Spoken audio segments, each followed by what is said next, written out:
पाकिस्तान के नाले वारे सहाफ़ी अरशद मोहम्मद शरीफ जी अफ्रीकी मुल्क कीनिया में पुलिस हथा मारिजी वञण वारे वाक़िए समूरे मुल्क के धोड़े छड़ियो आहे। इन जो वॾो सबब ये हालतूं आहिनि जिन में सीनियर सहाफ़ी अरशद मोहम्मद शरीफ के मुल्क छॾे परॾेह निकिरणो पियो। कीनिया की पुलिस पारां अरशद शरीफ की मौत बाबत लाॻीतो तकरारी मौक़िफ़ इख्तियार कयो वियो। पहिरीं इहे ख़बरूं आयूं त अरशद शरीफ जो मौत रोड हादसे दौरान थियो आहे। बाद में कीनिया की पुलिस पारां जारी कयल हिक पधराईअ में चयो वियो त अरशद शरीफ ग़लतीअ सां मारिजी वियो। कीनियाई पुलिस जी इन पधराई मूजिब पंगनी वारे इलाइक़े जे पुलिस हिक गाड़ी चोरी थियण जो इतला कयो, जंहिं ते मगादी वारे इलाइक़े जी पुलिस नाकाबंदी कई। अरशद शरीफ जी गाड़ी हिक नाके ते पहुती त खेसि रोकण लाइ चयो वियो।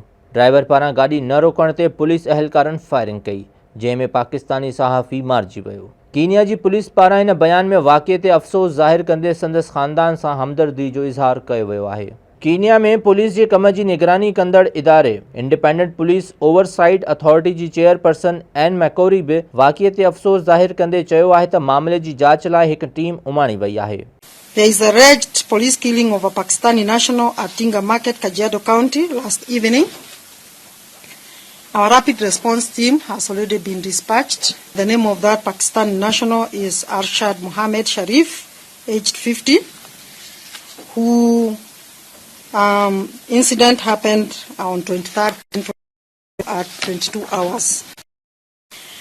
There are several other cases of alleged police fatal shooting of members of the public, several cases of fatal shooting of their colleagues due to personal disagreements.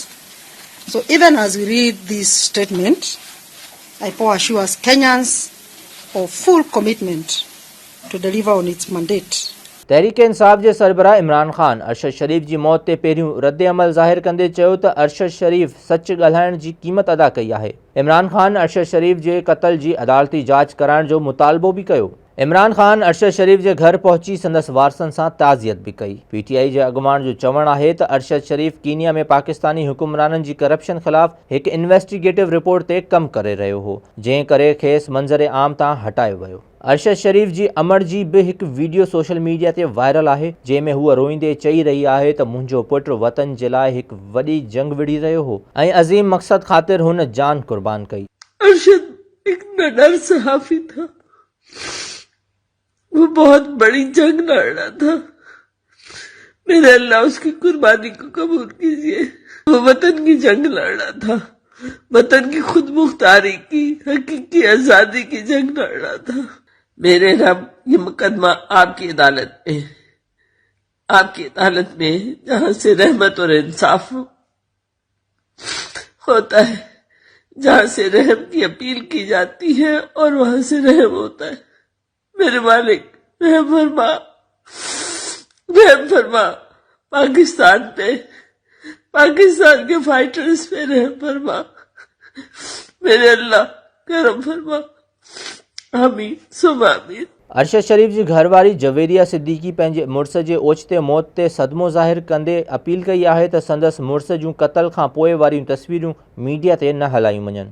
वज़ीर आज़म शहबाज शरीफ, परॾेही वज़ीर बिलावल भुट्टो ज़रदारी ऐं ॿियनि पारां भी अरशद शरीफ के कत्ल की मज़म्मत कंदे कीनिया खां मामले की शफ़ाफ़ जांच कराइण जो मुतालबो कयो आहे। अरशद शरीफ के कत्ल खां पोइ अल जज़ीरा टीवी जे कीनिया की पुलिस बाबत इहा रिपोर्ट भी ॾाढी वायरल थी रही है, जंहिंमें दावा कई वई आहे त कीनिया की पुलिस भाड़े ते कम कंदड़ एक डेथ स्क्वाड है, जेका ॻरियूं रक़मूं वठी माण्हुनि खे मारण जूं कार्रवाइयूं कंदी आहे। सवाल इहो आहे त जेकॾहिं कीनिया की पुलिस अरशद शरीफ के वाकई भी हदफ़ बणाए मारियो आहे त पोइ खेनि अहिड़ो कम करण जो टास्क कंहिं ॾिनो। अरशद शरीफ के कत्ल में पाकिस्तान दुश्मन एजेंसियुनि के किरदार के भी नज़रअंदाज नथो करे सघिजे, छाकाणि त अरशद शरीफ के कत्ल खां पोइ जेके सवाल उथी रहिया आहिनि इहे ॻणतीअ जोगा आहिनि। ज़रूरत इन ॻाल्हि जी आहे त उबहराईअ में बेबुनियाद इल्ज़ाम हणण बदिरां मामले की शफ़ाफ़ जांच थियण ऐं उन जा नतीजा अचण जो इंतज़ारु करणु घुरिजे।